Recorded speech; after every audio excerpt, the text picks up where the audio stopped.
Hey, what's going on, Who That Nation? It is yours truly, Timothy J. Jones. And yes, I am the host of the State of the Saints podcast. And this is a special Super Bowl edition. The final score, the Philadelphia Eagles beat the brakes off the Kansas City Chiefs by a score of 40-22. And we all know that this game wasn't even that close. You know, when I was talking during the post game show, the pregame show, I said that the Eagles were going to win this football game, but I said that it just was not a good matchup for the Kansas City Chiefs. The things that the Philadelphia Eagles did well, I just felt like Kansas City would struggle against it, and they did. Philadelphia, they had a plan. They just seemed like they were really into the game. Kansas City, I feel like they walked into the game with a level of arrogance. I think that the experience that they had in the Super Bowls, I thought maybe they just felt like Philadelphia were just going to roll over. Steve Spagnuolo coming in, dialing up the blitz. And, I just think about the whole game plan. The game plan for the Kansas City Chiefs was extremely disrespectful.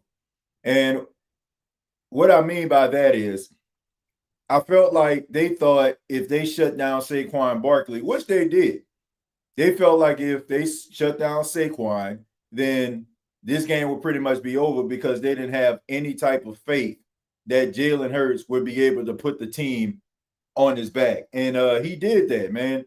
Jalen Hurts, this was probably one of his best games, not just in the postseason or Super Bowl. This is his best game probably as a pro. The way that he commanded this team. You don't have to throw for 300 yards and 5 touchdowns in order for you to set the tone. All you have to do is just go out there and just do what needs to be done. And Jalen Hurts did that. And I think that Steve Spagnuolo underestimated Jalen Hurts. I think he underestimated the Eagles' offense, and they paid for it. Patrick Mahomes did not look good.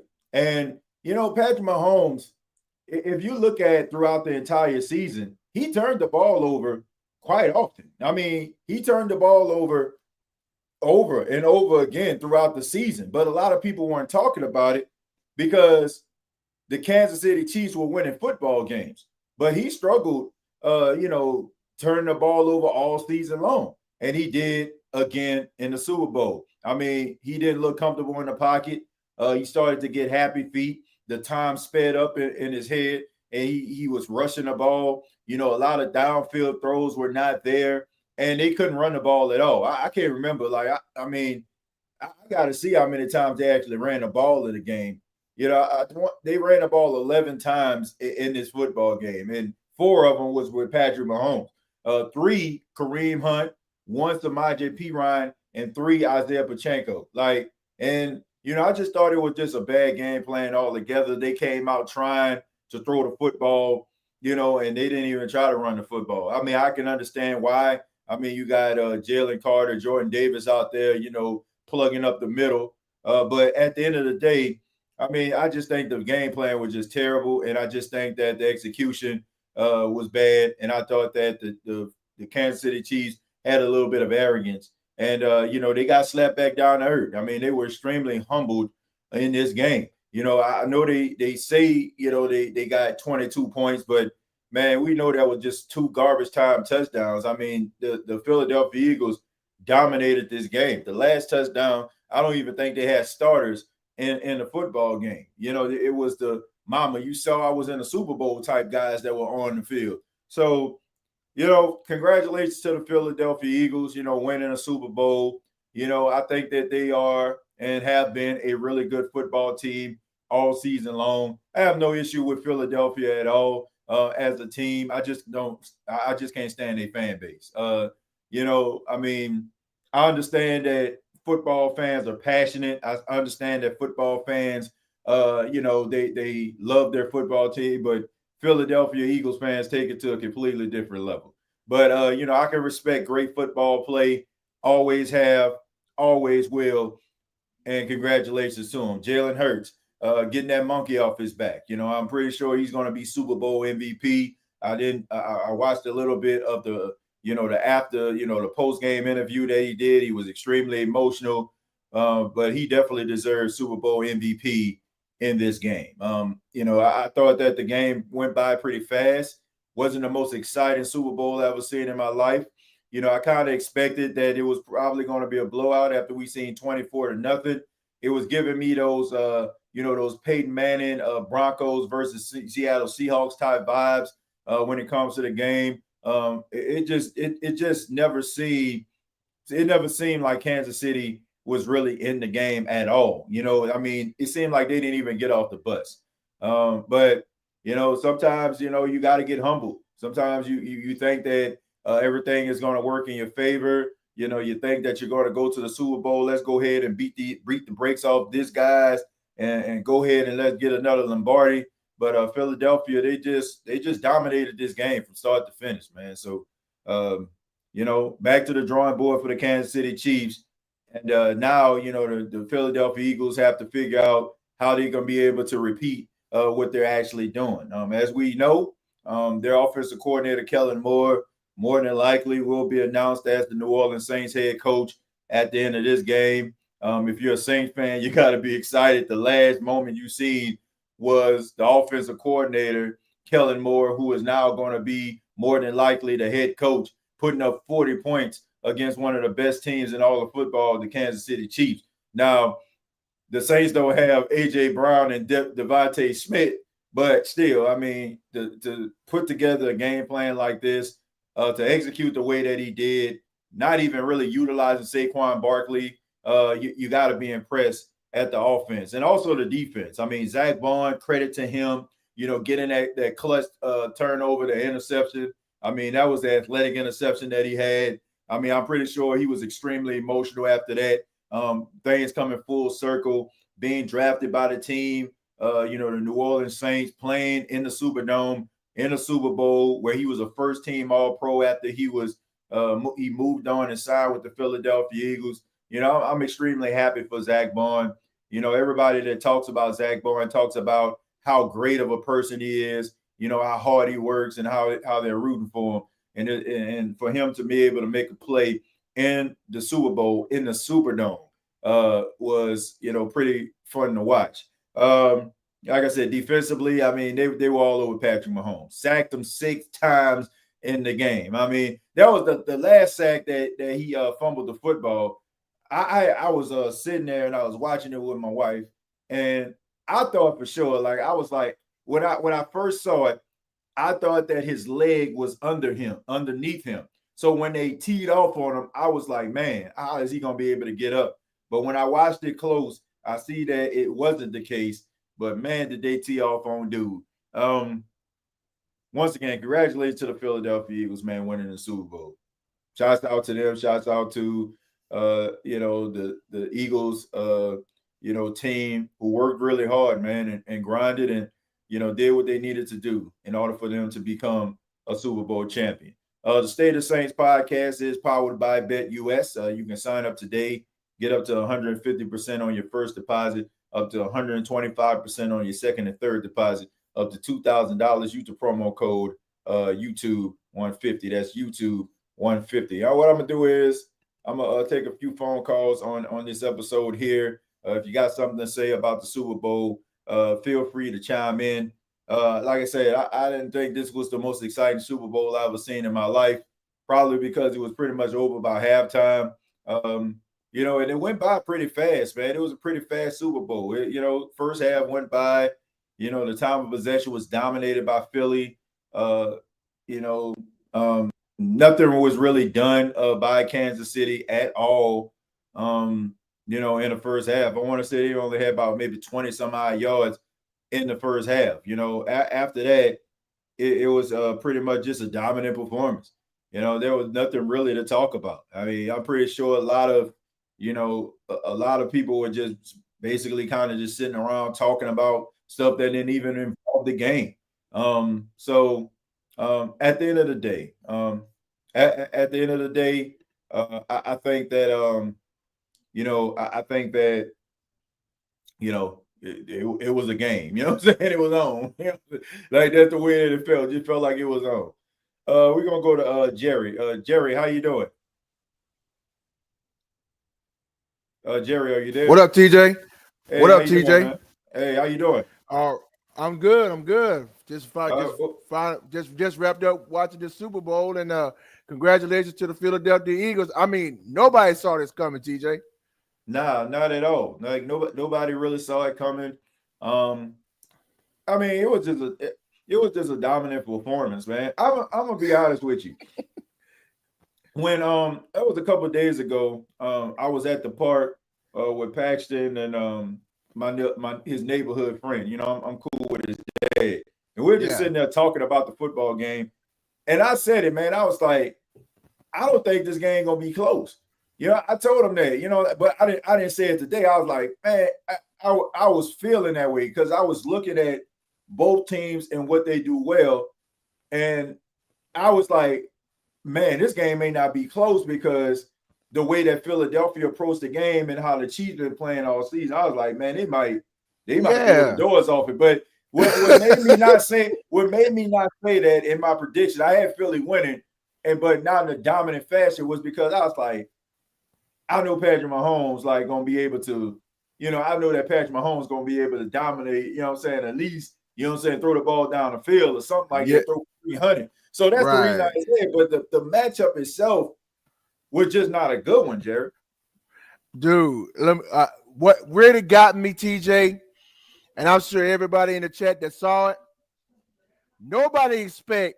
I TJ, when it comes to Super Bowls, you always see like close games, like 17-10 or like 14 to like 7 or like 14 to like 10, something Right, like that. But 24-0 in the first half, right. Yeah, bruh. it was dominant, man. Like they Woo. they they they dominated the game. I mean, it was pretty much like it Yeah, was pretty much over before it started, man. I mean, it was just a disaster. And bruh. I just think that Kansas City, they had a little bit of arrogance about themselves when it comes to this football game. I really do. I think that Yeah. they thought about, the two championships. They felt as if, you know, they pretty much, won these close, tight-knit games all season long. And I think they kind of underestimated Philly. I thought they felt like all they had to do was shut down Saquon Barkley, and they did, Mm-hmm. and they would Mm-hmm. have won the game. But they didn't account for Jalen Hurts playing the game of his life. Dude, look, TJ, I got a call earlier from my dad Mm-hmm. when they was up like 17 or 24-0. He said, Mm-hmm. "Dang, player." I said, "Yeah, shocking, isn't it?" Yeah. Now look, Yeah. the only thing that the Eagles had to do, and they did it very well tonight. All Mm-hmm. they had to do was put pressure on Mahomes because they know what Mahomes is going to do. So they kept that dude in check, and he got like sacked like about 4 or 5 times in this game, bruh. Yeah, he That's got all, sacked 6 times. six or It was seven six. times more or somewhere Yeah, because yeah, he got sacked they, 6 times. they kept that dude in check, bruh. I'm telling you, both left and right. Hmm. I mean, it's crazy, TJ. Yeah. Yeah, Yeah. I mean, look, I think that, man, their game plan was just horrible in the first place. yeah. They didn't want to put it. They didn't put any emphasis on the run. Like I want to say, man, they first 6 or 7 plays were all passing plays. They didn't even think about running the football with Kareem Hunt or Isaiah Pacheco. Like they didn't even try to establish it at all. And man, Mm-hmm. I, God bless these brothers because, man, they've been some great players in the league for a long time. But DeAndre Hopkins and Mm-hmm. and Travis Kelce, they look old tonight. Like they did, man. They look old. Bruh, I bruh. mean, I there was one oh my play, goodness. D Hop was wide open, man. He was like Mm-hmm. wide open. And I'm not saying that they would have won the game because of this play, but it would have been able to sustain a drive. It was on third down. Mahomes, he escapes the pocket, throws the ball, and DeAndre Hopkins just drops it. And then Travis Kelce, there was one play where they were in the shadow of their own goal line on a third down. He threw it kind of low. And, normally that connection is always there. It just wasn't there tonight, man. It just wasn't there. It just wasn't their night. And the game plan offensively and defensively was not good. I hear what you're saying, TJ. And look, and dude, I mean, and Chiefs fans was just quiet as church mice, bro. I want a whole lot of excitement tonight. They only showed Taylor Swift on it, I think, one time. Yep. Only once. Once. The whole. I mean, she was looking sick to her stomach. I mean, like Jack Nicholson on Batman when he did that Joker product. He said he don't look happy. She's been using brand X. And that what Taylor Swift was doing. She was using brand X tonight because they were not going the Chiefs' way tonight, bro. Man, it just wasn't, man. It just wasn't. Like you know it's bad when you only saw Taylor Swift one time. You could tell they wanted to show more than once, but they didn't do it because people have been criticizing them about showing her too much. So especially when they don't have to. So they definitely didn't need to tonight. So they definitely didn't. But all in all, man, I just thought that it was just a dominant performance by the Philadelphia Eagles, man. Absolutely. Yes, sir. You got anything else, man? Yeah, only thing I can say is shake it off, shake it off. It's always next year. Right. It's always next year, man. But they'll be all right, man. They got a couple. Of course they will. Of course they will. They got tools that they can enjoy it. Exactly. Yeah, Jared. Hey, man, thank you so much for chiming in, man. I'll get back with you next time. All right, TJ, you be blessed. Have a good night. Y'all have a blessed week. And who that to you? Shouts out to everybody. Love you all. Y'all have a good night. All right, you too, Jared. All right. Shouts out to you, man. Yeah, man. Shouts out to Jared. Yeah, man. I mean, yeah, you gotta shake it off because that was a behind whooping right there, boy. That was a beating. It's been a while since I've seen a beating like that, man. I mean, you gotta go back. You gotta go back to that Seattle Seahawks Denver Broncos football game. Like that's the last time I seen like a dominant performance like this in a Super Bowl. It's been a minute. But we're gonna go ahead and move on to Josh. Josh, how you doing, man? What's up, TJ? You booted me before. I booted you because I couldn't, because what it was saying on my computer was saying that I didn't have a good connection with you. So, okay. Yeah. Then I couldn't like type or tell you that. So that's the reason why I did it. But I'm glad, okay. Yeah, if I would have clicked on it, I wouldn't have been able to hear you. Oh, I see. Because man, you booted me quick. You booted me like I was Michael Jackson showing up to a daycare center or something. Like, you get this guy out of here. No, but yeah, man. But look, I can hear you better, man. Since you chimed in again, man, and I appreciate you calling in. But okay, so you know what this reminds me of? Mm-hmm. I'm about to show my age a little bit here. The very first Super Bowl I ever watched, I was, I believe, 7 or 6 years old, but I remember the Super Bowl, and it was the Chicago Bears against the New England Patriots. In the Superdome. Yep, in the Super Bowl 20. Mm-hmm. And was that in the Superdome? Yeah, it was. Oh, okay. I didn't even know that. But the score ended up being 46-10 Chicago. Mm-hmm. And the game played out a lot like this played out. The Patriots shut down Walter Payton. They made sure Walter Payton didn't get nothing. But they got dominated in every other aspect of the game. And that's what happened with the Chiefs today. They basically shut down Saquon. But everybody else on the offense was clicking pretty good. So it was just, to me, it just really reminded me of that. I was really surprised by the awful line play. Like that line looked like it was straight out of high school or something. Like it was crazy. They were crazy bad. Yeah. I mean, like, you know what that line reminded me of? The early 2010s Saints defense, even though they're on offensive line. Yeah. So I think Josh, just hold your point there because I want to say this. This is the reason why I feel like this is the reason I've been lobbying for the New Orleans Saints to be able to transition to more of this type of pass rush. If you notice, man, like the Kansas City Chiefs, they got like some of these big body offensive linemen, that can kind of just stand up really good at pass pro.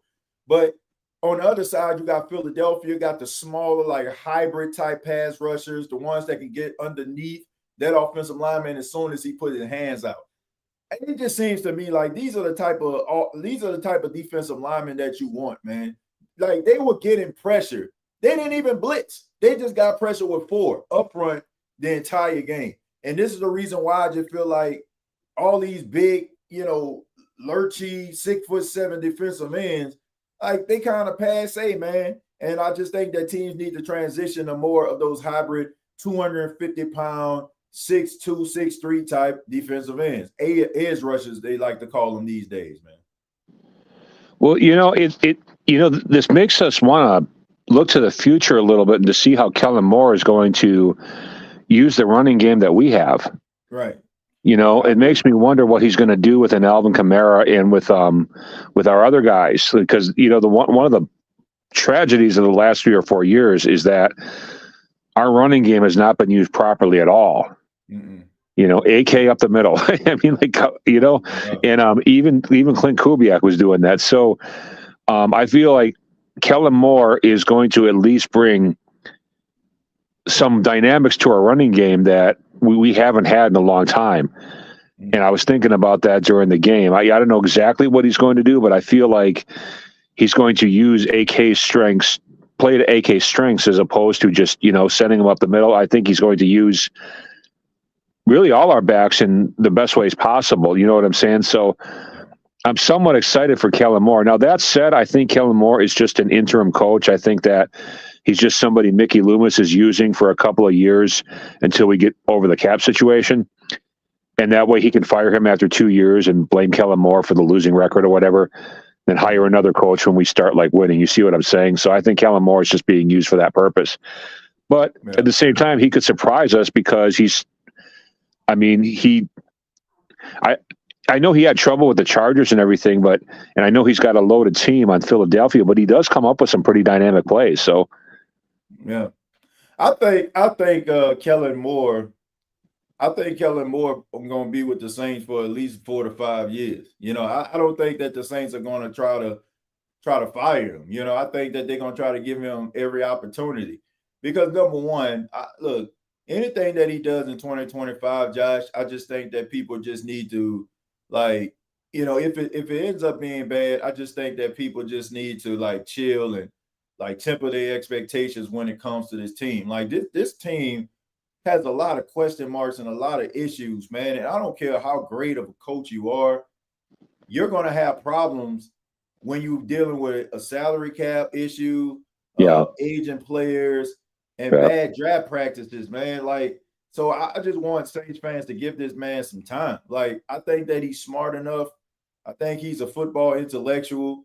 I'm more concerned about who he's going to bring along for the ride with him because I think that is going to be key to the Saints' success in the future. But I don't think that they're going to fire him, man. I think that they're going to give him at least 2 to 3 years. And I think he might end up making the Saints into a really good football team. I think he's a really smart guy. My issue is who is he going to come along with? Who's going to be the defensive coordinator?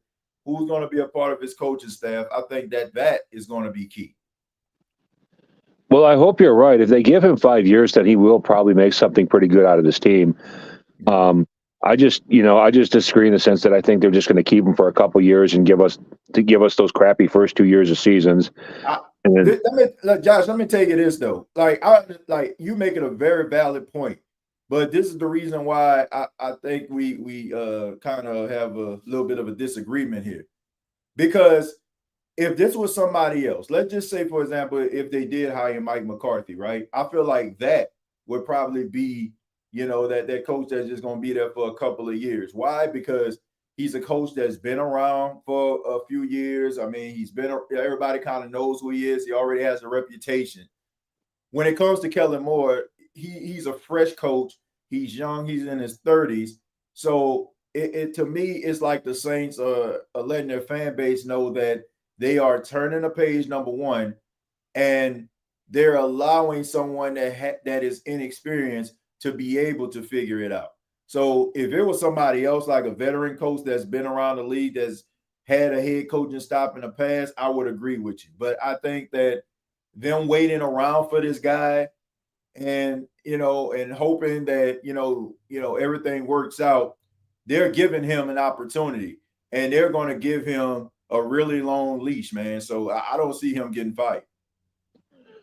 All right. Well, I just got one more thing, man. I would normally email you about this privately, but I'm probably going to forget. So I'm just going to ask you this favor while I've got you. Would you allow me to interview you on camera on YouTube?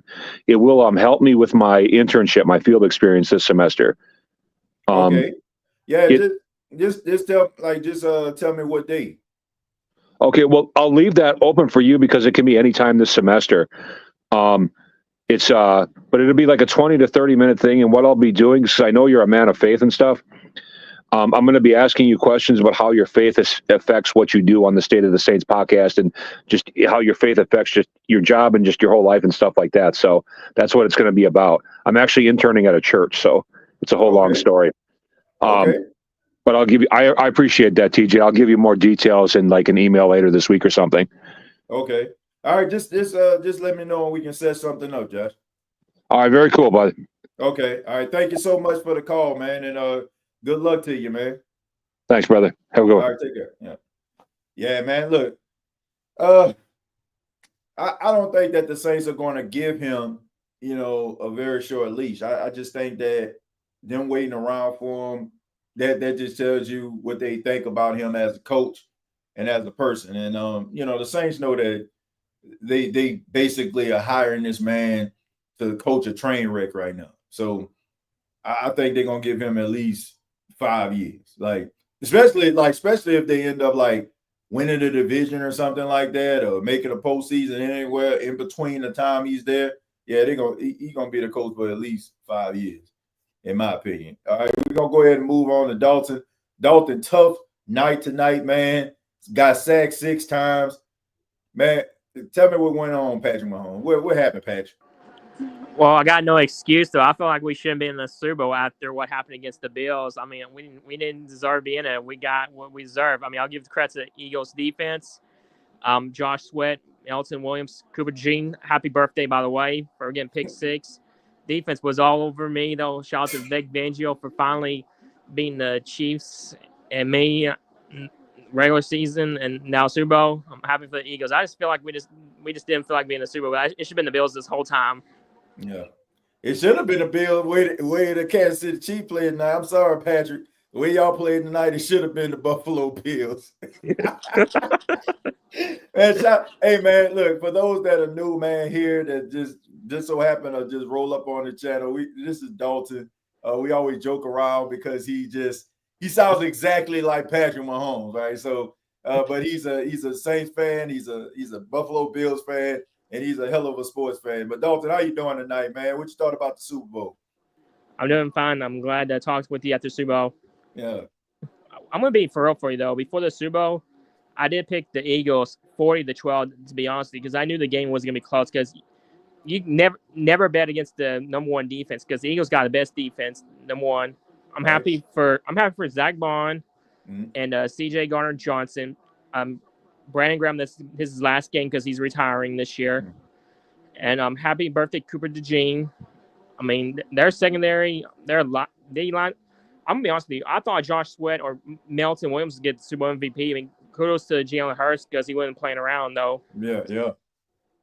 I agree. Look, that defensive line, those guys were hunting. And the most impressive thing about it, Dalton, is that they did it with 4, man. And there wasn't no exotic blitzes. It wasn't no all-out blitzing. It was none of that. It was like our 4 against your 4 and let the best one win. And they just kept getting home. Like Patrick Mahomes had no time in the pocket. Like every time, like he would drop back, he was under duress. And that little Mahomes magic that he normally is known for was non-existent because the secondary just pretty much locked them up. You got to give credit to Vic Fangio, man. Nothing cheap, nothing deep. I mean, everything that they had offensively, they had to work for throughout the night. And when they did find success, it was mostly in garbage time when basically Philadelphia was allowing them to control the middle of the field as long as they didn't go out of bounds. So, I mean, this was just a dominant performance by Philly from start to finish, man. There was really nothing Kansas City did tonight that they can hang their hat on. I mean, even the touchdowns that they scored were just garbage time touchdowns. You got to just give all the credit in the world of Philly. The game plan was there, and it just seemed like they were a little bit more endowed than Kansas City. Maybe the whole three-peat narrative kind of got to them, or maybe it was just the fact that they just felt like they were entitled and, you know, they were the best team, and that's good. But you got to go out there and perform, and it didn't look like Kansas City did that, D. And also, not only happy birthday to Cooper DeJean, happy birthday to Saquon Barkley, and his birthday's today as well. Yeah. Yeah, man. Look, you know, Saquon Barkley has been so great throughout the entire season. I got nothing but respect for the guy. You know, some people would say, "Oh man, he's upset that, you know, he didn't score in the Super Bowl or whatever." I don't think that's the case, man. Like this guy is like one of the most unselfish, like, superstars I've ever seen in my life. Like anybody else that would have been that close to the Eric Dickerson record in Week 18 would have went out there and tried to play. This guy was like, my team gonna need me for the postseason. There have been times where, you know, he can break free for big time touchdowns. He slid just to run out the clock. This guy just cares about winning. And you know, even though Kansas City pretty much neutralized him tonight, I guarantee you he's more happy with winning a Super Bowl title than getting into the end zone. So I have nothing but respect for Saquon Barkley. He's the type of football player you will want your kids to be like, and for your kids to admire. Like he's a really good asset to the NFL. Agreed. You won't believe this though. You know what the ironic is? Mm-hmm. A few years ago, the Patriots, they were trying to go for three-peats. They lost the Eagles. Now the Chiefs was trying to go for three-peat.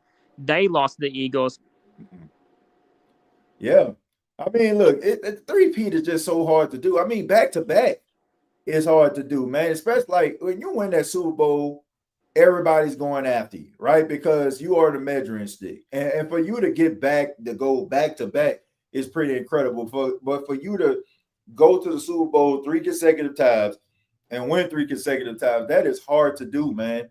So, I mean, I give credit to the Kansas City Chiefs in that regard, you know, getting back to the Super Bowl.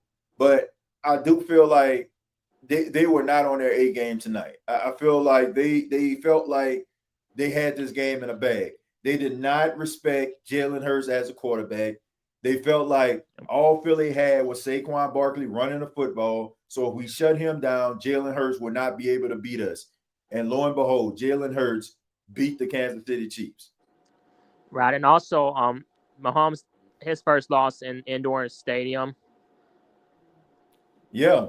I mean, look, I think it was also, well, he cut into the deficit, but it was the largest deficit of his career. Like it was one of the largest deficits of his career. Like a lot of things happened tonight to Patrick Mahomes that doesn't normally happen. And but it's also a testament to his greatness that this is one of the first times that it ever happened. I mean, he's been in the league 8 seasons.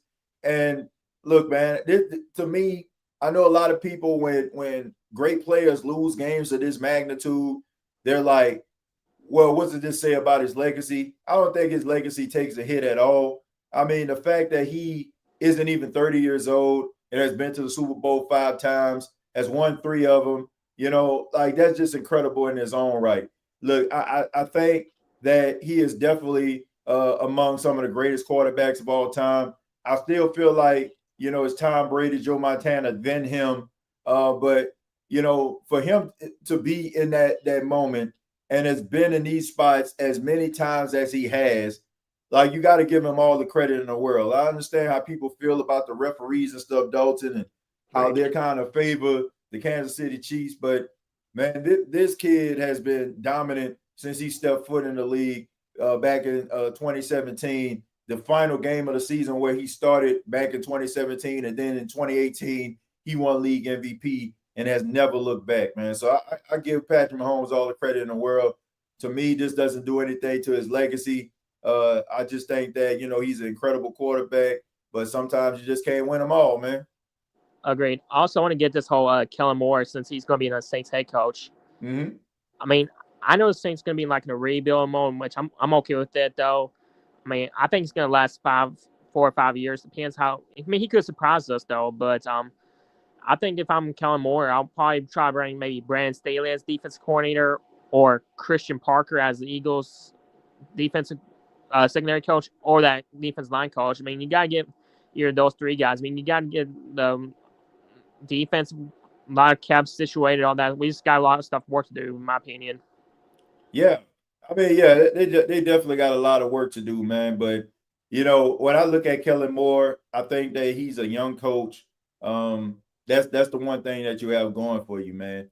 I think that when it all comes down to it, the Saints are going to give him an opportunity, going to give him a chance to be able to go out there and try to see what he can do. But the first year, I'm not looking for Kellen Moore to move mountains. I'm not looking for him to perform miracles. What I'm looking for is for the Saints to, show signs of improvement and also to be able to build through the draft, be able to get some of these older players off the books and also get out of their own way when it comes to like some of these games. So if they can do that, I think that they will be able to pacify the Who Dat Nation. If you're a logical Saints fan, Dalton, and going into 2025, you know that the New Orleans Saints have some issues, and you're willing to be patient with them. But in 2026, you're in a better position, and maybe you can actually build something going forward. So by bringing Kellen Moore in, hopefully he can be able to right the ship with some really good decisions, and also most importantly, in my opinion, player development. Agreed. Yeah, but Dalton, thank you so much for chiming in, man. It's always a pleasure to talk to you, man. And hopefully we got some more positive things to talk about, man, during the 2025 season. You got several other things coming up like the combine, so I'm pretty sure we'll chop it up and talk about that down the line, man. All right, sounds good. It's good to talk to you, and who that's Jack. And also I want to say shout out to CJ Garner Johnson and Zach Bond for getting Super Bowl ring. I may miss y'all though, but I'm happy for y'all got the ring. I'm still saying who that's to y'all. Yeah, who that, man? Yeah, man. I'm happy for those guys. Thank you so much, Dalton. Take care, man. All right, you too, bro. Thank you. All right. Yeah, shouts out to Dalton, man. Yeah, man. Shouts out to CD Dude. Shouts out to Zach Bond, Super Bowl champions. Man, doing their thing out there in Philly. No doubt about it. I want to acknowledge the 2 donations here. David says, I had a feeling the Chiefs won't get 3-peat. Reminded me when the Patriots had that undefeated record and the Giants won. Humble pie. Alfred also says, for the 499, says, after a beat down like this, do you think Kellen comes still? Yeah, I mean, I think it's pretty much finalized. I've been seeing reports come out in regards to this, saying that he is they finalizing the deal to make him the head coach. If I'm not mistaken, someone I think even said in the chat that on NFL Network they're finalizing the deal with him. So it's pretty much a foregone conclusion, man. They just couldn't say anything before the game actually, happened. Let's see. Kellen is a 2-pass happy for me. Dude did learn mid-season to run game was the strength of the team. That's what you want to see, though. You don't want to see a guy that is just so stubborn to a point where they just gonna make the passing game work. If the running game works, he's willing to concede to that and be able to run the football. So in that regard, I got to give respect to Kellen Moore.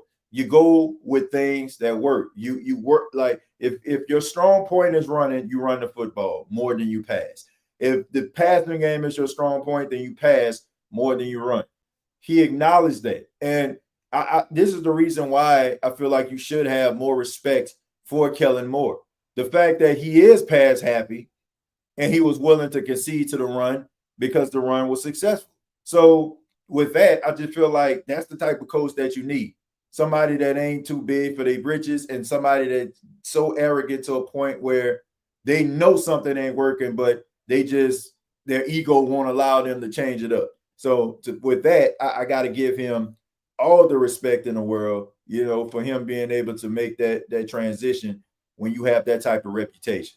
What do you think about Kellen Moore now? Look, I think that Kellen Moore is a very smart football mind, but only time will tell, is he a really good head coach? I mean, I think that's justified. I mean, we never seen Kellen Moore as a head coach. You never seen it, right?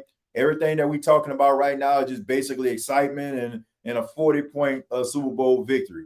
And, it's different. It's different between being a coordinator and being a head coach. Dennis Allen is a really good defensive mind. I guarantee you, if the Saints needed a defensive coordinator and Dennis Allen was on the street and he didn't coach the Saints, everybody would be happy if the Saints would have hired Dennis Allen because he's really good at coaching defense. But it's another thing when you're actually leading an entire team. It's a completely different beast. You got to be able to have a rapport with your players. You got to be able to put together a coaching staff that works. You got to be able to make those adjustments. You got to be able to keep morale up in the locker room when things are going wrong. You got to be able to maintain morale when you're winning. You got to make sure that guys are on the same page. It is a different beast. And, when we look at this guy calling plays, yes, he can call plays really well. But if that's all that you're being asked to do, is different. So I am reserving my judgment to determine what type of coach he is going to be. I think that everybody just getting excited, that's cool. I'm not saying don't get excited, but this guy's never coached the NFL game in a head coaching capacity. So until he actually does that, I can't make a determination of who Kellen Moore is as a head coach. As a person, he seems like, a pretty, even keel type guy. As a football mind, he seems very intelligent. But like I said, it is levels to this.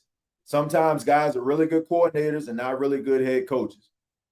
Can he be a really good head coach? Possibly. But I'm just kind of reserving my judgment of who he is as the head coach until I actually see him coach in a football game in certain situations. Lauren says hello and she loved watching the game. Kaylin is disappointed, but that's how it goes. Well, shouts out to my mom and who she referring to as my niece and my nephew. Shouts out to you, Lauren. And why y'all not asleep? I mean, I don't know. But yeah, I love y'all, okay? And thank y'all for watching. My nephew Kalen, which pretty sure some of you have seen on the show a couple of times when he comes down to visit, or if I'm down in Mississippi visiting my mom, he jumped ship. Yes, I'm putting you on the spot. He jumped ship. Like he repping them Kansas City Chiefs. But there's this old saying, you reap what you sow. And no takebacks. All right, no takebacks. All right, that's your hill that you want to stand on. You can't come down. All right. It's like they said Joshua at the wall of Jericho. I'm on the wall and I can't come down. So stay on that wall. Stay on that wall, nephew. I love you, man. Let's see. Alfred Andrews, I'm just saying, I would be surprised if he changed his mind. No, I don't think he changed his mind. It's pretty much a done deal now, man. Done deal. Right. I like the awareness too. Yeah. I mean, I think that he shows like good qualities that you want to see in a coach, right? Somebody ain't too like stubborn to a point where, man, we gonna run this football. Man, we gonna pass this football. Like, it's not working with the run, cool. Right? It's not working with the pass, cool. All right, let's run the football. That's what you want. You want somebody that has that level of intelligence and being willing to concede when things ain't going their way. Not somebody that's just trying to make things work for the simple fact of trying to make them work. David also says, again, for $5, says, I think Kellen Moore deserves 3 to 5 year deal to get us right. And Dennis Allen will have the Bears D balling. Fangio, bad coach, great with the D. Pause. Yes, I agree with that. Like I said, good coordinator, terrible coach. Plain and simple. Terrible coach. Terrible head coach. Vic Fangio, terrible head coach. Dennis Allen, terrible head coach. Josh McDaniels, terrible head coach. Good offensive coordinator, terrible head coach. Some guys that's just their calling, man. Everybody can't lead. Everybody cannot be a leader of men. Everybody can't do it, man. Like, everybody cannot be a leader of men. It's just that simple. It don't mean anything wrong with them. It's like It's like you never went to school for engineering, and then all of a sudden, like, they want you to work at NASA or something. Like, it don't mean that you ain't good at certain things. It mean that you can't, work on a space shuttle. You know what I'm saying? So that's all I'm getting at. Like, not bad coaches, just bad head coaches. So I don't know where Kellen Moore is, but I'm willing to give him a chance to find out. I think the Saints are willing to give him an opportunity. So let's see. Saints don't need no part of Rodgers. Yeah, man. Look, I already mentioned that on a pregame show on Drum. I already mentioned that. Look, let's just go ahead and turn the page, right? Let's just turn the page. New regime, new culture, new coach. Let's just see what you got. All right. If you're not drafting Jackson Dart to be your guy, let's just roll with Spencer Rattler and see what happens, right? Let's go ahead and move on from Derek Carr. Okay, bye-bye. You know what I'm saying? Farewell. Let him go out here and try to find a team and, do his thing. Let's bring in Spencer Rattler. Let's see if Spencer Rattler can be a starting quarterback in the league. If you're not satisfied with that, if you're a new coach and you want your guy, if Jackson Dart is available, second round, first round, if you feel like he's worth the tag, draft him. And let's just see where it goes from there. Like, no need to go out here and try to get a 40-year-old quarterback. You know what teams try to get a 40-year-old veteran, well-polished quarterback? Those are the type of teams that feel like they got a window that is open. The Saints window is not only shut, but they got 3 nails in that joint. They got 3 nails in the joint. And no disrespect to the great Demario Davis when he said he closed. Man, look, if we talking about close, he must mean from Louisiana to California, right? Okay, we close. Now, no, you're not. You're not close, man. Like, don't let those 2 victories that you had earlier in the season in 2024 fool you. Y'all had these injuries, but yes. But at the same time, you have not done a good job at developing players. You have not done a good job at executing. You have not done a good job at closing games. You have not done a good job at adjustments in the second half. You have not done a good job since Sean Payton and Drew Brees left at getting a really good coach and quarterback. Look, we have a tendency of paying attention to what we were versus what we are. Sometimes when you have success in the past, time goes on and you still look at yourself as the same person. You're not looking at your imperfections along the way like other people will. And I think that maybe the Saints are stuck with that, especially some of those players like DeMario that have seen success from the New Orleans Saints in the past. He's still looking at the New Orleans Saints in the eyes of 2018 when they were a controversial call away from the Super Bowl. But you are way past that, my friend. We're going into 5 seasons without you making the postseason. 5. Teams that are going through those type of situations can't say that they're close. Like, that's what you want to believe. And I don't expect for Demario Davis to come out here and say, well, we far away, but you're not close. You're not close until you solidify yourself as a playoff contender once again. You're not close until you handle the quarterback situation. You're not close until you draft players and develop them in your system. You're not close unless you get yourself a coach that can be able to get you to where you need to be and be able to navigate game in, game out. That is when you're close. Other than that and anything else, you're basically just talking and just talking those things into existence. And I understand you're a man of faith. He is, right? When you speak positive, speak life, things are supposed to happen to you, right? You speak positivity into the air, positive things happen. But sometimes you can speak positive things, but it ain't happening. And right now, the Saints need to figure this thing out. And you need to figure it out with the quarterback position and head coach. If you're winning Super Bowls, if you're constantly getting back to the Super Bowl, if you're constantly knocking on the door of the Super Bowl, guess what? Coach, quarterback. Sean McDermott, Josh Allen, coach, quarterback. Andy Reid, Patrick Mahomes, coach, quarterback. You can say this because they've been to the Super Bowl 2 times the last 4 years. Nick Sirianni, Jalen Hurts, coach, quarterback. You need the coach and you need the quarterback. If you don't have the coach and you don't have the quarterback, you're not going anywhere. If you got the coach no quarterback, still not going. Might get on the doorstep, but you ain't going through that door. We've seen this before. We've seen this before, folks. So you need to handle up on your issues, handle up on your problems. When you do that, then you can find yourself knocking on the door. Then you can get on interviews and say emphatically that you're close. But right now, you're far away. All right. Like I said, you're in Louisiana, and close is California.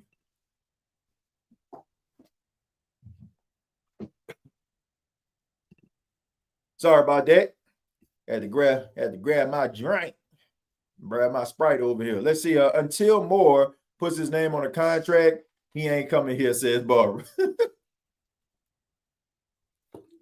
Well, I think he coming. I think they're gonna find a lot to deal. They're gonna find a lot to deal. I'm pretty sure you're probably gonna hear some later on tonight or early in the morning. And I think on some news cycles they're actually saying it. So let's see what they're talking about here. I'm going to X, Twitter. And I'm pretty sure, like I said, you probably gonna hear something in the morning. I mean, it's pretty much a foregone conclusion. They just couldn't say anything because of the Super Bowl. Jared says, Sprite. Yeah, Sprite 0. Okay, Sprite 0. 0 calories here. we drank Coke Zeros. We drank Sprite Zeros. He talks fast, hoping you won't notice the BS. Let's see, David, thank you very much again for the $5. Says it's tough to have competitive success as a head coach in NOLA. Only 2 head coaches have ever done it in history: Jim Morrow Sr. and Sean Payton. Well, you got to put Jim Haslett in there too, man. Jim Haslett had success. Jim Haslett was the first head coach to win a playoff game for the Saints. So I put Jim Haslett in that. You know, I mean, he made history. You know, he didn't win as much as Jim Morrow or Sean Payton, but you know, he's part of the history books. Why is everyone being so negative to the fact that Kellen Moore will be our head coach? I don't know if people being negative. I just think that people are so tired of being disappointed by this football team. Tired of the disappointment of watching them fall short every year for the last couple of years. Tired of watching the Saints tell us that their head coaches are the best thing since Bill Belichick. The Saints promising success and bringing in quarterbacks that can't get over the hump. I just think that people are just tired of being disappointed. So, you know, I think that people are reserving their judgment till the facts come out. But I will say this. I'll be shocked if he don't come. I'll be shocked if he is not the head coach of the New Orleans Saints by tomorrow. Like, I'll be shocked. I'll be absolutely shocked if you don't wake up in the morning and you don't see Kellen Moore is now the new head coach of New Orleans Saints. I'll be absolutely shocked. Mike McCarthy made Aaron look decent. I think it's a combination, man. Aaron Rodgers still found success post Mike McCarthy. I mean, he still won a league MVP when Matt LaFleur was the head coach. So I don't want to say he made him look decent, but he was instrumental in his development. I'll give him that. But I think that they both made one another. I think that they both complemented each other.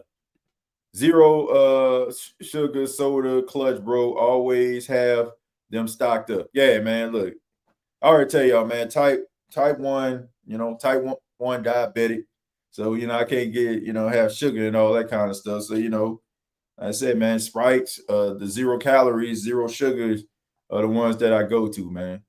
So, yeah, but yeah, they're pretty good, man. Now I can't tell the difference. Maybe some people can, I can't.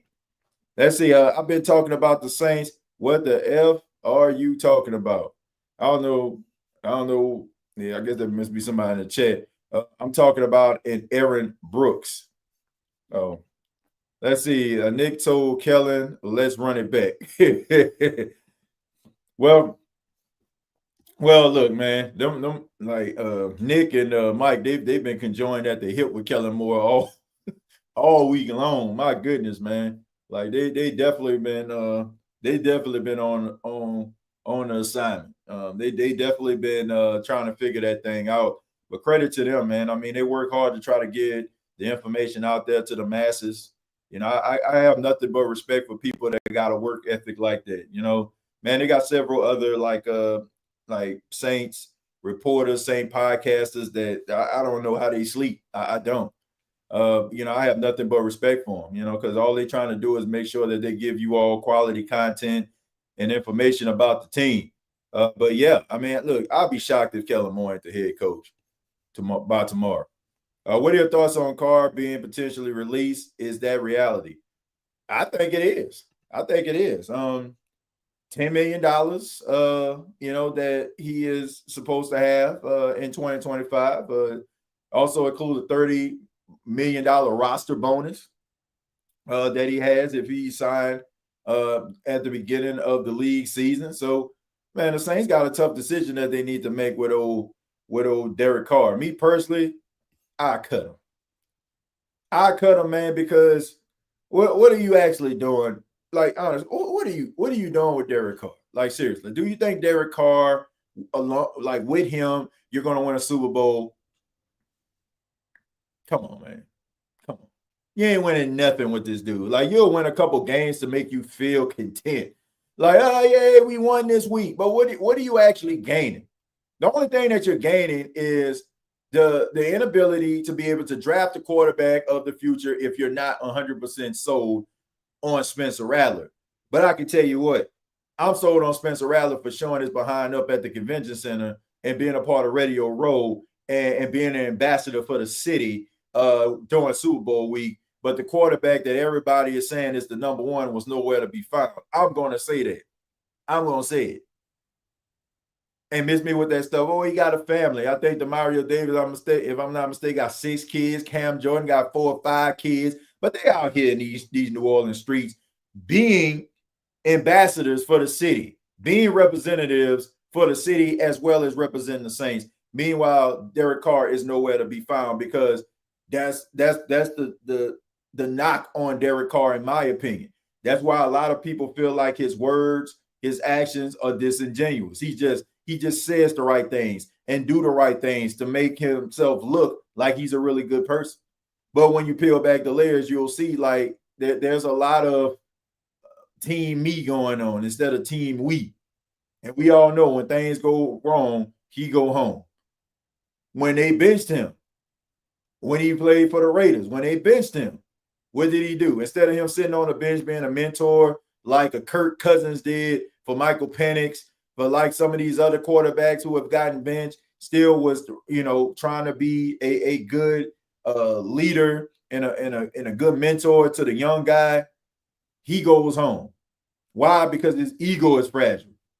So me personally, like, what do you gain from that? What are you gaining? Derek Carr is just going to push you further and further back from reaching your true goals. Plain and simple. Like, maybe your team is bad and you might win like 4 or 5 games, and then for those 4 or 5 games probably have you picking your quarterback of the future.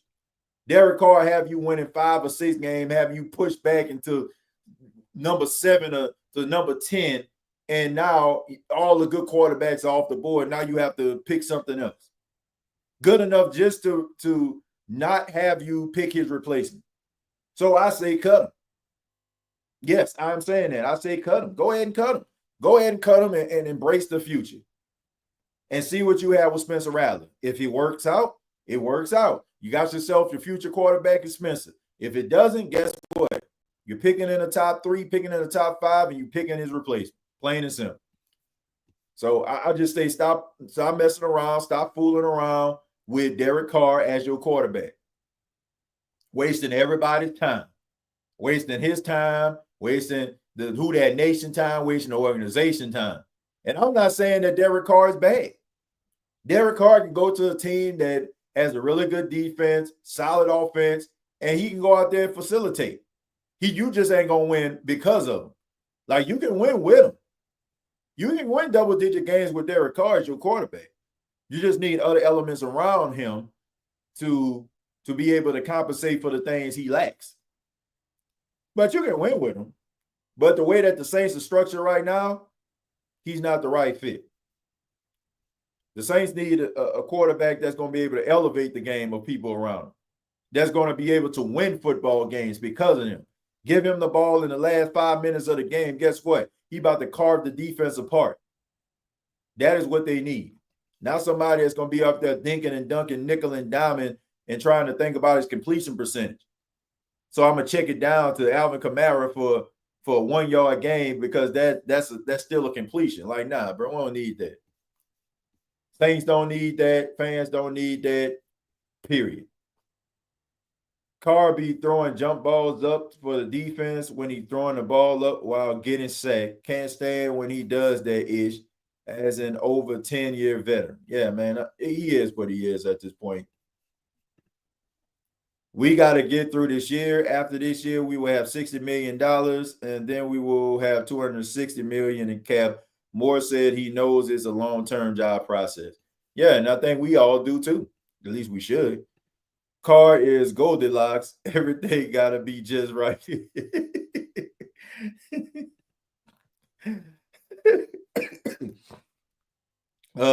Like good old Drew Brees carved them up. Yeah, you need a quarterback that's going to be able to be clutch in clutch situations. Postseason, Derek is really bad. I mean, horrible. Postseason. Like, how you know that? I mean, he only played in the postseason one time in his career. It's crazy how all the current and past Saints quarterbacks were present during Super Bowl week, but missed to check the tape. Who wasn't there? Pretty telling to me. Yeah, that's what I didn't like, man. Like, you the leader of the team, one of the faces of the franchise, and you ain't nowhere to be found. But look, let's go ahead and talk a little bit more about the Super Bowl. I anytime the Super Bowl comes around, everybody talks about the Super Bowl halftime show. As you know, Kendrick Lamar performed during halftime, and there was some mixed reviews. Some people felt like it was a good performance. Some people felt like it was a bad performance. Me personally, I just think that. Look, I think that dude a hip hop artist. He's a rapper. And I don't know what people expected from a hip hop artist or a rapper, what he was supposed to do. But, I mean, I don't know, man. I just think that sometimes people have like these high expectations for Super Bowl performances. And it just seemed like every single year, people just ready to issue on stuff. Like, last year, Usher performed? I thought it was pretty good. Beyonce performed a couple of years ago. Thought it was pretty doggone good. Look, I mean, I don't know, man. I've seen people like Lady Gaga. I see Lady Gaga like was on a rope. You know what I'm saying? And basically, like flipped her way from the top of the stadium onto the stage, and people like, man, this is lame. Like, what do we want, man? Like, seriously, what do we want? Like, we want sprinklers, we want fireworks, we want pyro, like, we want the hologram of Michael Jackson to come and dance. Like, what do we want? Like, this is a hip-hop artist, and people like talking about, oh, man, the performance was terrible. It was terrible. Like, why was it bad? He didn't perform this. Like, so what? Like, you give a dude like 15 minutes if people want this man to perform every song in his catalog? He's a rapper. Like, I thought the choreography was good. I thought the choreography, like the people that were actually dancing on stage with him, I thought it was pretty good. But I know what the real issue is. And Matt, you pretty much hit the nail on the head. It's because people wanted Lil Wayne or some type of New Orleans representation to be a part of the Super Bowl. So they already had hate in their heart watching the Super Bowl. Like, I'm sorry, man. Like, I don't look. The Super Bowl performance is synonymous with the game, but I don't know. Maybe I'm just not a concert type person like that. Like, I'm not really big on concerts. There's only a few concerts I actually been to in my lifetime. One just so happened to be Usher when he had his residency in Las Vegas. Me and my wife and our friends, we went out there a couple of years ago, and I'm trying to see, man, like maybe like a K Michelle concert when she came to House of Blues down here locally. But I mean, I'm not really big on concerts. So I don't really know what the criteria is for a great performance. Like, I don't get it. Like, I don't. You know, I'm just saying, like, I thought it was good. I thought it got the point across. I thought the choreography was great. You know, I don't know if people wanted him just to break out and start dancing like Chris Brown. I mean, I don't know what people wanted. You know, man, it just every single year it's like, how was the performance? Oh, it sucked. It sucked. It sucked. It stunk. Like, what do you want him to do? Like, Usher performance wasn't good. You know, people they were saying, you know, Beyonce, Lady Gaga, yeah, like Rihanna, like all she did was just sit up there and sing. Like, I don't know what people want, man. I don't know what people want at the end of the day. I don't know what they want. I don't know if people just want like pyro. Like I said, they want Michael Jackson hologram up there with Prince playing Purple Rain. I don't know. I don't know. I thought it was a decent performance. Was it the greatest Super Bowl performance of all time? No. Was it like the worst performance I ever seen? No. But here's the thing: like we want this year to top last year. If it don't top last year, then it wasn't good enough. We gotta file away these folders, right? You got you know like you got your file cabinet, you got your stuff that's of importance at the top, then at the bottom, like the stuff that's like least important. Like, let's put it in a file cabinet here. All right. It wasn't a top notch, like, you know what I'm saying? Like Prince playing Purple Rain in the rain type performance. No. But it was a solid performance. Like, it was solid. Like, I just think that people just want immaculate performances every single year. But, you know, some performances are going to be better than others. But as a hip hop artist, I'm just wondering what people want. Like, what did people want? Like, you knew this man was going to sit up there and rap, right? Like I said, he's not an R&B performer. Like, it's not like, oh, this year Chris Brown is going to perform. Like, you know, if Chris Brown is going to perform, you're going to start seeing some crumping, or, you know what I'm saying? You're going to start seeing them, you know what I'm saying, around this thing, pop locking. You know, you're going to see that. But what do you expect from a rapper? Rappers, for the most part, just sit up there and just start spitting lyrics. So what do you want?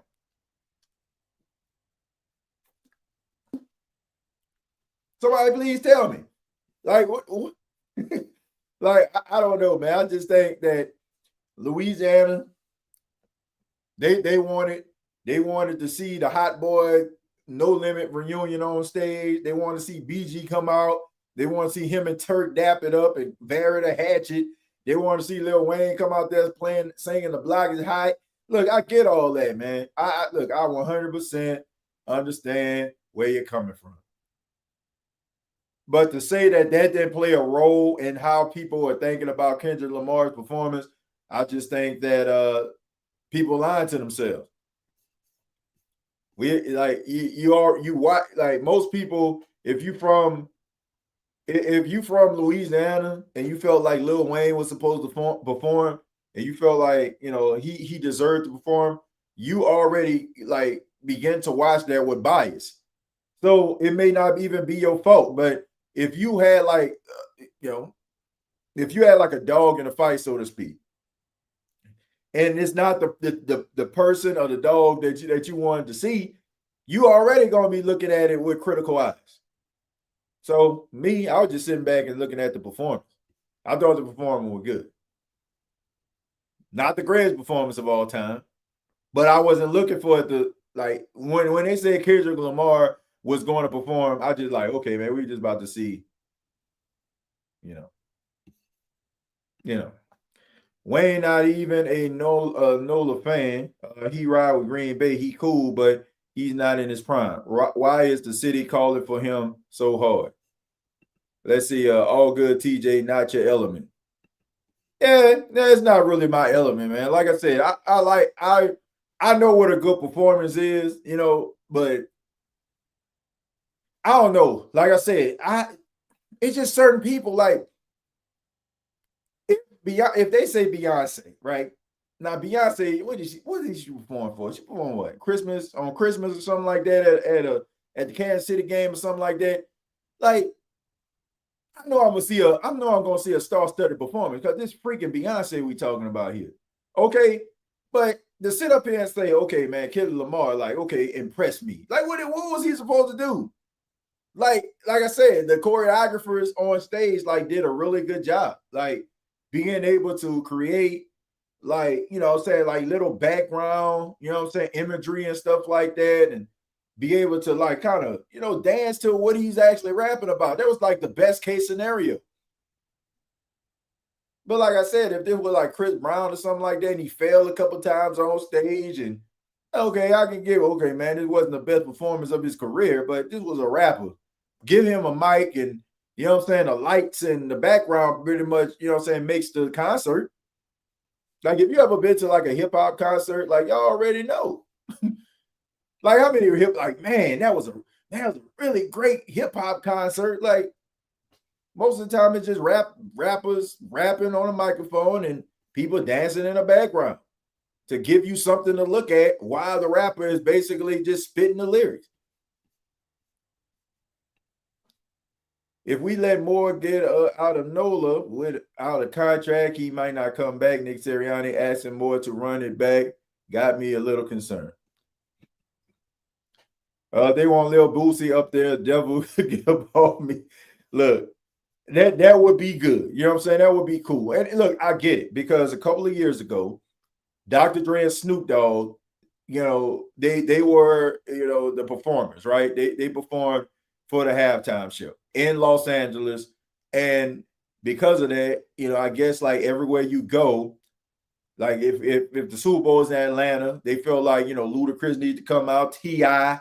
need to come out, Usher need to come out, right? Staples, Outkast need to come out. I get all that, right? But that don't mean that that's necessarily going to happen. You know, I mean, that don't mean it's necessarily going to happen. I mean, we seen, you know, Super Bowls be in venues where they may be synonymous with some artists, but it'd be completely a completely different artist that performs. And I understand that, but at the same time, man, I don't know what people want from a rapper. He faked that performance. It was all phony lip sync, that whole thing. Well, I mean, you see that quite a bit. You see that quite a bit on some of these you know, performances on TV. He's not the only person. I see that quite a bit. And some of them are like real popular artists too. You can't even really hear the lyrics. You would think the Super Bowl would have the money to make sure the audio was sounding. Yeah, that it was bad audio. I will say that. If anybody have a legitimate gripe, it was the audio. The beat was higher than the audio. And I'm just wondering, like, let me just play. Let me just be a conspiracy theorist here. Could it be because maybe the NFL was a little bit concerned at some of the language issues of some of the songs that Kendrick Lamar has? And maybe they felt like if he's rapping, maybe the sound would be like the beat of the song would be able to drown out his words. So if he just slips up to say a cuss word or something like that, you won't necessarily be able to hear it. You know, I can't. I don't want to believe that a multi-billion-dollar conglomerate won't be able to compensate for, you know, that type of error. Like you have like top-notch like audio video individuals, like producers, like et cetera, right? Like these are some of the best like in their field. So these guys eat, sleep, and breathe audio video type knowledge. So I'm just thinking maybe they felt like maybe his songs had some language issues and maybe they didn't want to slip up on national TV, so they just made the beat louder than his microphone. I'm just speculating here. Says it was a great performance. Music for Kendrick Lamar. TJ, tell it like it is. Look, like I said, it was a I don't want to call it great. Like I feel like when we say great, I just feel like, you know, it's pretty much flawless, and you're like, oh man, you really did. Like it was solid. Like it was solid, right? But you know, for a hip hop performance, it was really good. for a hip hop performance, it was really good. Like that's just the way that I feel. Like great, nah.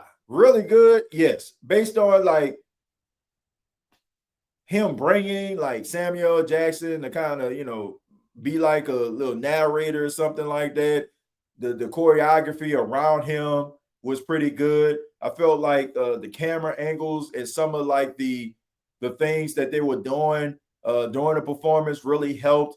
Like there was like one scene where they were panning off to see like a group of dancers on this side, then they'll pan to the middle, and then they pan to the right, and then all of a sudden Kendrick Lamar just pops up, as if he just popped out of the ground. I thought that was a nice touch.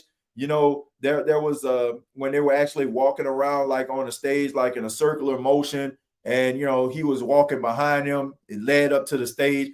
I mean, the choreography was good, and to me, I just think that it just made it better.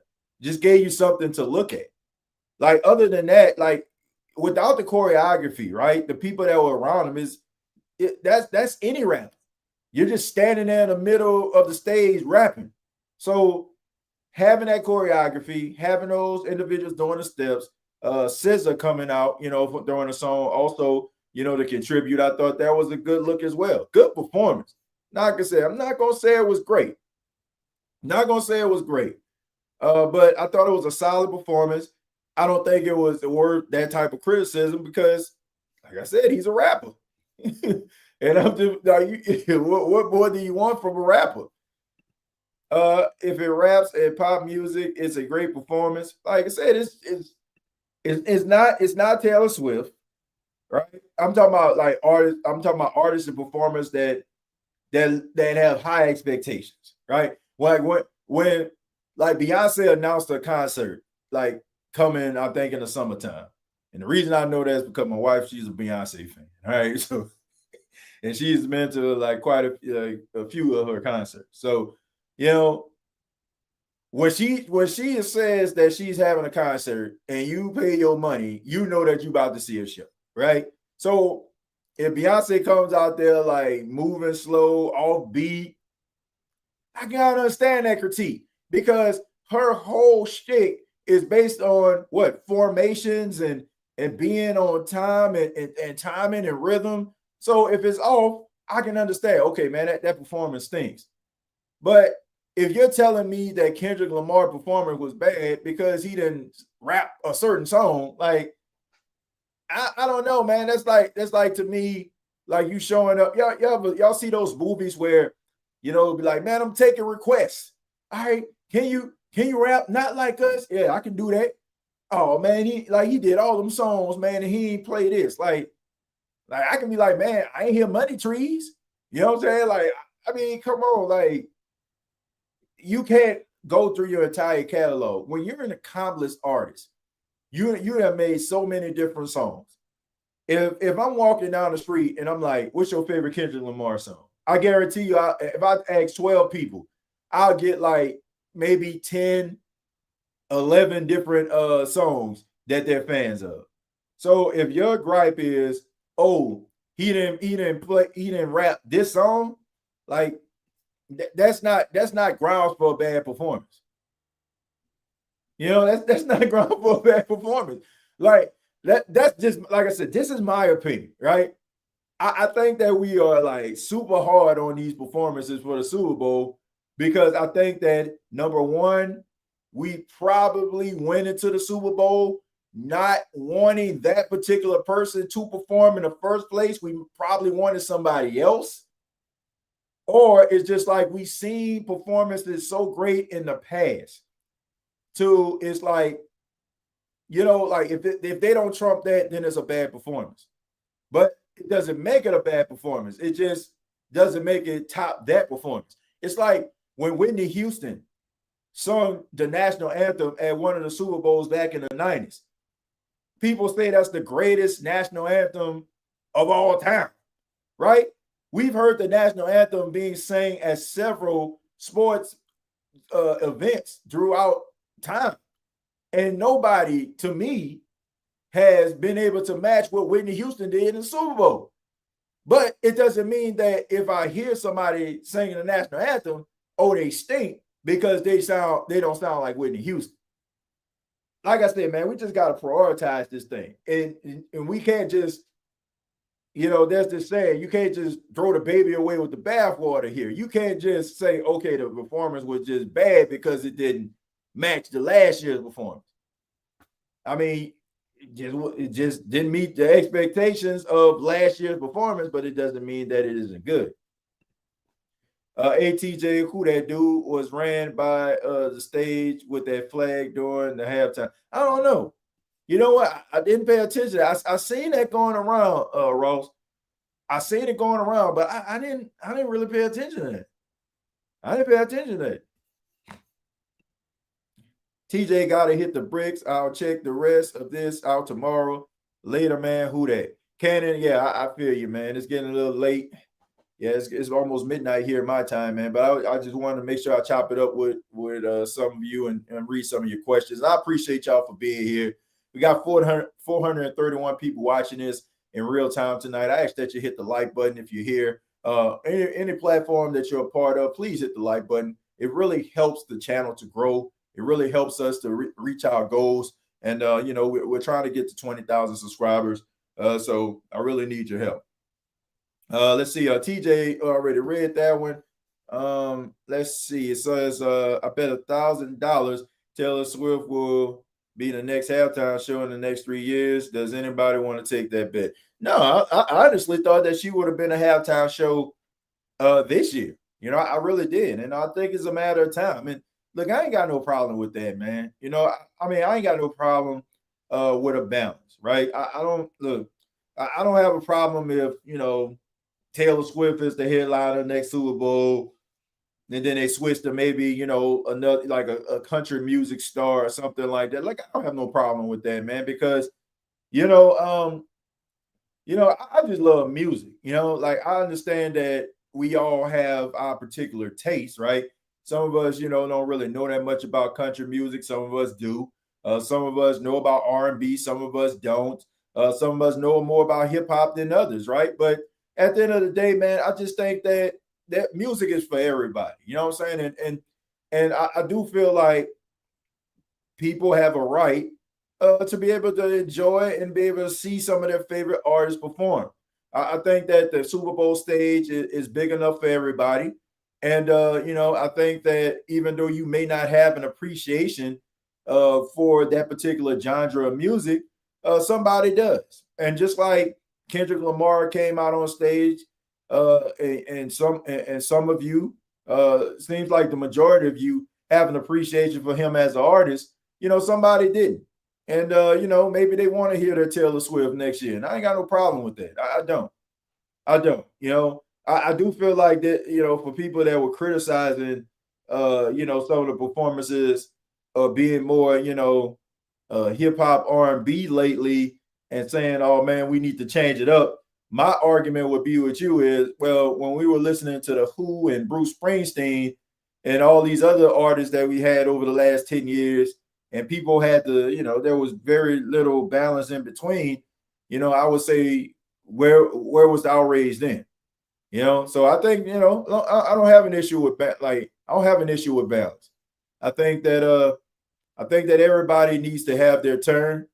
But I also think that I can understand why there was a barrage of hip hop and R&B artists over the last couple of years because they finally got their turn.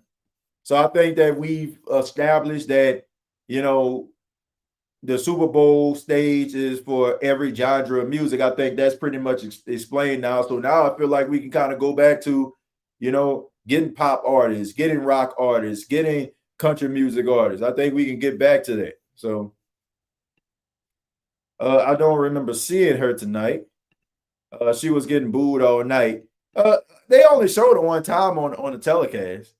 And it's probably because the Kansas City Chiefs were getting the brakes beat off of them, which, I think that people was having Taylor Swift fatigue anyway, and they felt like she was being shown unnecessarily. I mean, they can't make an excuse. What were they showing her for tonight? Travis Kelce, what was his stat line here? Let me go back to it.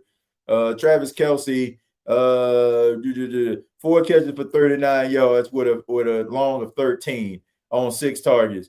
Not Taylor worthy, if you ask me. I'm going to take a few more, then we're going to go ahead and get up out of here, folks. Says, TJ, I'm just waiting for that more signing, but I have to bounce, brother. Love you. Yeah, I'm about to bounce as well, man. Suddenly, when KC is losing, Taylor Swift is nowhere to be found. Well, she was in the crowd, man. And they put her on a big screen and people started booing. And like she was shocked that they were actually booing her. Let's see. Some saying President Trump picked the Chiefs and he jinxed them this time. Yeah, I don't know, man. I mean, I know he was in attendance and people were making, a big deal about, him sitting next to Gail Benson and all that kind of stuff there. But I don't want to get into that, man. I don't want to get into that. Let's see. The Super Bowl was showing on Tubi. I don't know. It looked like a Tubi performance. I can tell you that, especially by the Kansas City Chiefs. That definitely was a Tubi performance. But my final thoughts are very, very simple. Number one, my final thought is thank you for being here. I mean, I know it's late, and for us to have over 400 people watching this right now in real time, it's extremely humbling to say the least. So thank you. Number two is the Philadelphia Eagles deserve to be on that stage, and they deserve to win the game on Super Bowl Sunday. They deserve to win this game tonight if you're watching this live. They deserve because they went out there and they handled up on business. They dominated throughout the playoff run. They had a really good dominant performance against the Commanders, and then they went out there and they beat up on the Kansas City Chiefs. I feel like the Kansas City Chiefs game plan was terrible. I feel like they underestimated Jalen Hurts as a quarterback. I think they just looked at the Philadelphia Eagles as a team that was just led by Saquon Barkley, and if they shut him down, then they won't be able to do anything. I thought that the game plan for Philadelphia was really good. I think they had a really good mixture of the run and the pass. I think that Jalen Hurts made really good decisions. He had that really bad interception early in the game, but after that, he didn't look back. He threw an absolute dime to Devontae Smith for that touchdown late in the game. When they had those all-out blitzes, he was able to escape the pocket and made them pay. A.J. Brown, I think he should have had 2 long game passes. That pass interference, offensive pass interference on him was just straight hot garbage. I thought it was going to be that type of night where the referees just so happened to be working in the favor of the Kansas City Chiefs, but it wasn't the case. And, Patrick Mahomes was under duress throughout the entire night. Credit to Vic Fangio's defense, rushing 4, saying my best against your best. And the Philadelphia Eagles defensive front, they won. And like I said, a dominant performance from start to finish. And the Philadelphia Eagles are the Super Bowl champions. The Kansas City Chiefs, I think they learned a tough lesson that you can't read your press clippings and you got to take everybody serious. And you never want to underestimate anybody. And you want to make sure that you're playing your A game and bring it every single week, especially when you have been as successful as Kansas City. Everybody is going after you and everybody is trying to compare themselves to you. But both teams had a really great season. As far as the New Orleans Saints, for those that are watching this on the State of the Saints podcast, the Saints Talk with Timothy J. Jones, Kellen Moore will be the New Orleans Saints head coach more than likely. We'll probably hear a report about that in the morning. I think that he had a really good performance. I think that people are excited about it. It's probably why Saints fans want to see this report. But I think that everything is going to work out. I'm interested to see what Kellen Moore can bring to the table with the New Orleans Saints. Can he be able to turn the corner, help the Saints get back to their winning ways, help them to become a contender in NFC as well as the NFC South? We'll be right here on the State of the Saints podcast giving it to you. But I also want to mention that on tomorrow, 7 p.m. Eastern time, will be a special edition of Saints Talk with Timothy J. Jones on Bleacher Report. A special episode will be on Monday, of course. Bleacher Report wants us to talk about the Saints, Kellen Moore, head coaching hire, et cetera, et cetera. So I'll be there 7 p.m. Eastern on Bleacher Report, giving it to you, Saints Talk with Timothy J. Jones. You can follow me on X at TJAY-Jones8 as well as Blue Sky, TJAY-Jones8. You can check out previous episodes right here on the YouTube channel. Follow me on a Gumbo Pod Sports podcast. And also NFC South Roundtable is available right now. I did a breakdown of the Saints 2024 season. So NFC South Roundtable, you can check that out on YouTube. It's a 15-minute video, me breaking down the New Orleans Saints season and also some of the decisions they need to make when it comes to the draft and adding guys that can be able to be beneficial to the New Orleans Saints team. Thank you all so much for tuning in. Till next time, all I got to say is, who dat? Thank you for listening to my daddy's podcast. Please subscribe to our channel. Hey, don't let these tears fool you. It's all dog around this mug. I'm good.